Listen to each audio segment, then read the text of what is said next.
আসসালামু আলাইকুম। আমি হচ্ছি মোজাম্মেল হক মারুফ, আর ও হচ্ছে ত্রিপুরা যেতে তোমার। আমি আসির ইন্তেসার রিহাম। আমি বলো আমি আসির ইন্তেসার রিহাম। রিহাম। রিহাম আজকে 3-4 ঘন্টা আগে একটা গুড নিউজ দিছে। আমার মনটা অনেক বড় বড় হয়ে গেছে। And actually it was an assignment for me. আমার যেটা অ্যাসাইনমেন্ট ছিল, ও যখন মেট্রিক পরীক্ষা দেয়, মেট্রিক পরীক্ষা দেওয়ার রেজাল্টের আগেই আমি তার বাবার সাথে আমার ফ্রেন্ডের রিলেশন, আমি বললাম আমার ছেলেকেও বলছি যে আইএলটিএসের প্রিপারেশন তাকে নেওয়া।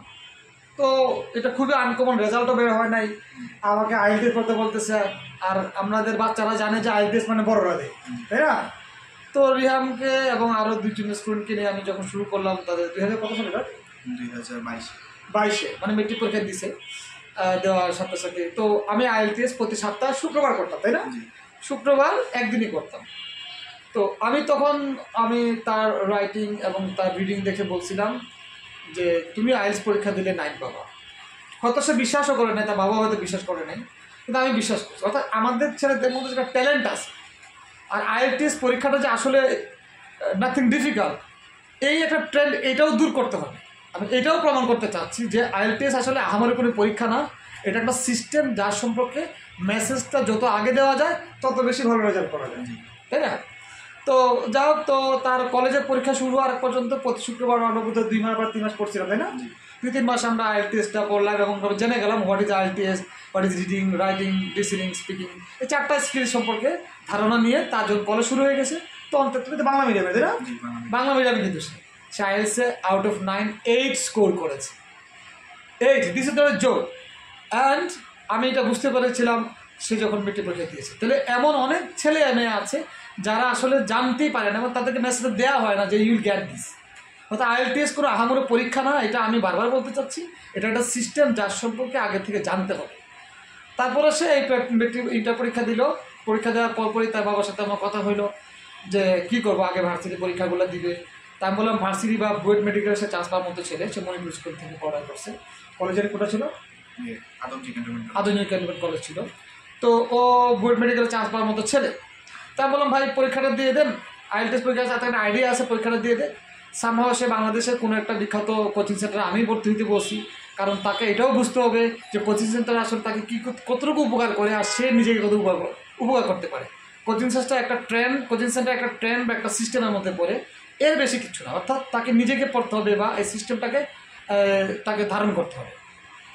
তো বিখ্যাত একটা প্রতিষ্ঠান, সেখানে ভর্তি হওয়ার পর বললো যে স্যার আমার হচ্ছে না, আবার আপনি একটু গাইডলাইন দেন। তো আমি যদি আমার গাইডলাইন লাগবে না, তারপরে আমি কয়েকদিন গাইডলাইন দিলাম এবং আই হ্যাড দ্য কনফিডেন্স যে ও একটা রেগুলেশনে স্কোর করবে। ও 9 পাইলে আমি অবাক হইতাম না। তো মাত্র 30 থেকে 40 দিনের প্রিপারেশনে সে পরীক্ষা দিছে। আমি আরও 2 মাস পর হয়তো পরীক্ষা দিতে, আমি বলছি না তাড়াতাড়ি পরীক্ষা দাও, দিয়ে তুমি ঢাকা ভার্সিটি অ্যাডমিশন হোক বা মেডিকেলে অ্যাডমিশন হোক, তুমি প্রিপারেশন না শুরু করতে পারবে। তো মোটামুটি সে তার নির্দিষ্ট সময়ের অনেক আগে সে পরীক্ষা দিছে। অর্থাৎ 30 থেকে 45 দিনের প্রিপারেশন নিয়েছে, তাই না? লাইক দিস নিয়ে মাসাল্লাহ আজকে তার রেজাল্ট আসছে। সে লিসেনিংয়ে 9 আউট অফ 9 পেয়েছে, রিডিংয়ে তার 8 এসেছে, স্পিকিংয়ে তার 7 এসেছে, আর রাইটিংয়ে 7 আসছে। রাইটিংটা আর স্পিকিংটা তার একটু কম হয়েছে। যাক, আমি যেটা আরও একটু বলতে চাচ্ছি যে আইএলটিএসে ভালো করা মানে যে ডিস্টিংক্ট ইংরেজি জানতে হবে সেটা কিন্তু না, তাই না?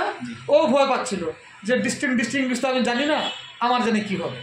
যা হোক, আমার একটা মেসেজ যে যারা মেট্রিক পরীক্ষা দিচ্ছে এবার, তারা মেট্রিক পরীক্ষার পরপরই যে কোনো জায়গায় হোক, কোচিং সেন্টারে হোক বা কোনো টিচার হোক। আমি একটা কলেজে এসেছি প্রফেসর ইংলিশ, আমি সাইফুসে ইংলিশের মাস্টার ট্রেনার ছিলাম, তারপরে আমি অনেক রাইটারও।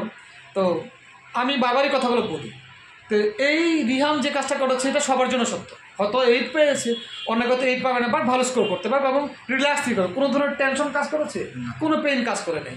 এখন সে ঢাকাবাসীর পরীক্ষার জন্য, বুয়েটের পরীক্ষার জন্য, মেডিকেল পরীক্ষার জন্য হিউজ টাইম তার সাথে আছে। তার সাথে যারা ইন্টার পরীক্ষা দিচ্ছে তারা এখন সারাদিনে এখনও ভালো করে তার প্রিপারেশন পরে শুরু করে নেয় ভার্সিটির জন্য। By this time he score 8 out of 9। Riham তোমার কাছে কেমন লাগতেছে বলো, আর সত্যি কথা আমরা বলো, আইএসএ ভালো করার জন্য কি আসলেই কোনো এটা মানে এটা আহামরি কিছু কিনা বলো? আইএলটিএস পরীক্ষাটা দেওয়ার আগে আমি ভাবছিলাম এটা আসলে খুব আহামরি কিছু হবে, কিন্তু পরীক্ষা দিয়ে বুঝলাম এটা অ্যাকচুয়ালি আহামরি কিছু না। আর পরীক্ষাটা আসলেই সহজ। কারো যদি ইংলিশটা আসলেই বেসিকটা যদি ঠিক থাকে তাহলে আইএলটিএস পরীক্ষা কোনো কঠিন কিছু না, এটা বলতে পারি। আমাদের যে একাডেমিক যে এক্সাম ওগুলোর মতোই বরং হচ্ছে সহজ বলতে তার পারি। থেকে সহজ, exactly. আর এখন আজকের রেজাল্ট পেয়ে বেশ খুশি লাগতেছে। আর রেজাল্ট ওর যেমন তেমন খুশি, আমি খুবই খুশি যে it was an assignment for me.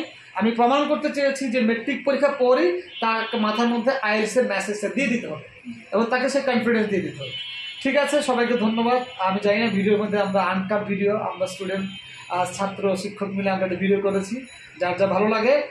এই বিষয়ে রিহামের কোনো মেসেজ যদি থাকে আমি ফোন নাম্বার দিয়ে দেবো না, রিহামের সাথে কথা বলতে পারেন। আর আমারও ফোন নাম্বার দিয়ে দেবেন যদি কোনো মেসেজ লাগে যে আপনার ছেলেকে বা আমি মেট্রিক পরীক্ষা দিয়েছি মাত্র, যে আমি কীভাবে আইএলটিএসকে প্রিপারেশন নিব, আমি সাজেশন দিয়ে দিব না। ঠিক আছে, thank you very much, best of luck. আসসালামু আলাইকুম। তুমি সালাম দিয়ে দাও। আসসালামু আলাইকুম।